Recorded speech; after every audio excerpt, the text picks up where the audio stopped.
I watched this movie this morning, and I just thought if there was a 12-year-old boy, he could have every fantasy come true in one film. You got like killer robots, humping dogs. You got Megan Fox's ass. You've got just about everything you would want in a movie. It just was crazy. It was like a 2.5-hour trailer. I was thinking, well, what? It's about robots, right? I wasn't sure at the end. Right. As an actor, is it kind of easy to sort of find your feet because you really are just in a whirlwind of moments? It's hard, I would imagine, to find a ground. Well, I'm an ordinary dude in an extraordinary situation, clearly, most of my life, and Sam is not far from that. He's going through things that I wasn't dealing with. But yeah, I mean, yeah, we have a lot of similarities. I know that Megan, being the outspoken young woman that she is, she said at one point she was looking at you on the set and you were kind of going over your lines, and she said to you, Shia, we're making Transformers 2, what are you going over your fucking lines for? That's her quote. I don't know whether you kind of did feel, well, it is important to go over our lines because as much as we're part of this, we've got to deliver emotion. Yeah, I don't know what her feelings on all that is. I don't show up fucking around. I mean, I'm an actor and I take it very seriously, and I don't think Transformers is any less. It's just a different form. It's not Elephant Man, but it's not, it's not Snow Dogs either. I mean, we're trying to make a quality film, and for the Sam character, it has to be rooted in reality. Otherwise, there's nothing to follow. There's nothing to anchor the movie.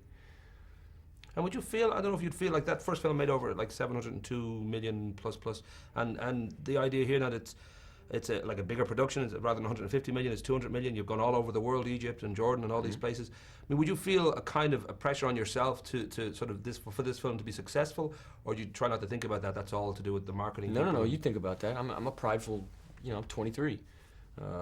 I got pride, and Mike Bay has pride. Steven Spielberg has pride. These people have. This is a movie made by people with a lot of pride, and there's no reason to make a sequel to this movie unless you were gonna top the first one.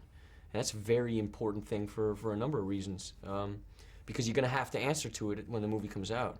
And none of us like answering to things that, it's not nice to have to confront bad reviews.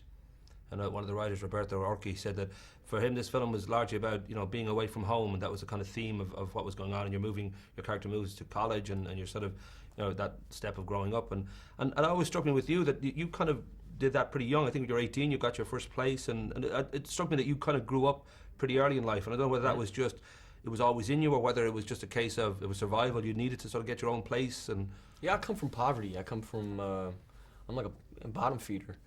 My family is all, none of my family have jobs, none of them are bureaucrats. A lot of them failed artists, hippies, My dad was a drug dealer. I just come from a different upbringing than most. And I knew college wasn't an option. I knew that there were certain things that just weren't options for me. So I made do with what I had. That's kind of freaky though for a kid. I know it was only fun, I think, at the time, but when you were 10, you were a stand-up comedian. You're just doing a little kind of fun thing where you're the 10-year-old with the 50-year-old mouth. Sure. And then also, like when you took up the acting as part of, you mentioned Dad Jeffrey, the Raging Cajun. You kind of wanted to help him through financially and all that. That seems like a huge amount for a kid to sort of know that this is what I'm actually, taking on this sort of responsibility, or whether, I don't know whether it was all fun or whether there were long journeys into the night sometimes about, where you were going with this. It's a bit of both. I mean, me and my dad lived in some wild situations. In my career, you're living in motels and in cars and doing that. But I feel like, you put in the same situation with the same circumstance and the same opportunities, if you're a driven person and you're determined to get out of that scenario and you don't enjoy it there, I don't think it's just individualized to my situation. It's just my circumstance was what it was and is what it is. I know that we all sort of, go through life where we can kind of get a little bit rebellious at times and all that. And I'm wondering, just even though your parents sound like they were quite rebellious in their own way anyway, but I don't know how they kind of reacted when they first found out that their son was loitering in a supermarket. Were they very upset about that, or when their son was what? When they found that you were loitering in a supermarket, that you wouldn't leave. That's got to be a hard day for a parent to understand. Sure. I mean, yeah, they've all been arrested as well. It's just sort of like, not that it's not something I'm proud of, but it's not something I'm ashamed of either. I'm 23 years old. I don't think I'm the first 23-year-old male to get arrested for some stupid stuff. I'm a normal human being. I'm fallible. But you seem pretty content, though. I mean, I would think a lot of people would slightly go off the rails or turn to Scientology or become very, very loopy at this stage in life to be through without even the Hollywood stars. But you've done enough to kind of suggest that you've been able to keep your feet firmly on the ground. Or I don't know if you still think, well, who knows what will happen.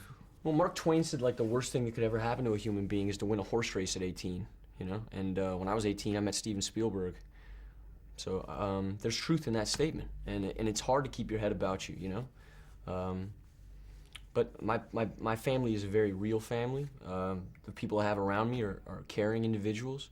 The pillars that I have in Steven and Harrison and John Voight and dudes you meet along the way, to Turo, they do a great job of kind of guiding my mind. Because you could lose your mind. You could really lose your mind in this.